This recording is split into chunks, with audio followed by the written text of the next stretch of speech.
बिस्मिल्लाहिर्रहमानिर्रहीम अस्सलाम वालेकुम। आज मैं आपको बताने जा रही हूँ कि कनाडा के अंदर आप अपनी नज़र कैसे उतार सकते हैं।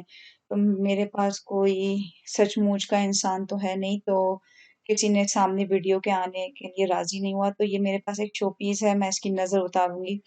मैंने फिटकरी के लिए छोटी-सी है उसके छोटे से टुकड़े लिए हैं, इसके ऊपर मैंने एक दफ़ा आयतल कुर्सी पढ़ के फूँक ली है और अब मैं इसको इस शोपीस के इर्द-गिर्द 7 दफ़ा घुमाऊँगी और फिर मैं इसको जलते हुए तवे के ऊपर या डाल दूँगी, तो जिसकी भी तस्वीर होगी वो बन जाएगी। उसके बाद मैं जब वो ठंडा हो जाएगी तो उसको तोड़ के मैं क्यारी के अंदर डाल दूँगी। अब ये आपको फिटकरी कहाँ से मिलेगी? ये आपको फिटकरी को इंग्लिश में अलम बोलते हैं और ये आपको अमेज़न से मिल जाएगी। अब अगर आप देखें तो इसके ऊपर ये कोई छोटा-सा मुझे चूहा टाइप का सा लग रहा है, इसकी 2 आँखें भी बनी हुई हैं और ये एक तरह का कहना चाहिए ये आज़माया हुआ नुस्ख़ा है।